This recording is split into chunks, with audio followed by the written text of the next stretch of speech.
સુરતમાં વહેલી સવારથી જ વરસાદી માહોલ જોવા મળ્યો હતો। ત્યારે સુરત શહેરમાં અલગ અલગ વિસ્તારમાં 6 જેટલી જગ્યાએ ઝાડ પડવાના કોલ ફાયર વિભાગને મળ્યા હતા। જો કે સદનસીબે કોઈ જાનહાનિ થવા પામી ન હતી।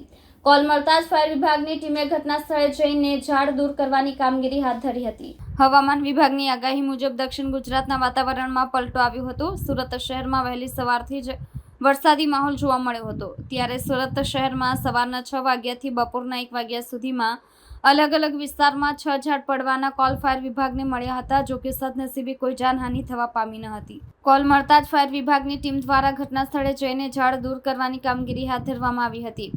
ફાયર વિભાગ પાસેથી મળતી માહિતી અનુસાર સુમુલ ડેરી રોડ પર ઝાડ પડ્યું હતું। અમરોલી તાળવાડી છાપરા ભાઠા પાસે ઘર પર ઝાડ પડ્યું હતું। અમરોલી આવાસમાં દુકાન પર ઝાડ પડ્યું હતું। કતારગામ માધવાનંદ આશ્રમ પાસે, વરાછા પોલીસ સ્ટેશન પાસે અને અડાજણ સુરભી ડેરી પાસે ઝાડ પડ્યું હતું।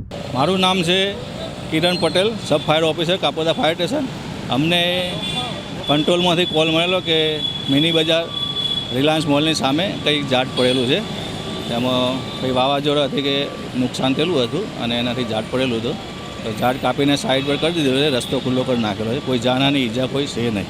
ના, આજે સવારે વરસાદ ચાલુ થયો, રાતના કોઈ એવા ઝાડના કોલ નથી, પણ અત્યારે હાલ સુરતમાં ઝાડના કોલ ચાલુ જ છે। દરેક અલગ અલગ જગ્યાએ ઝાડ પડેલા જ છે।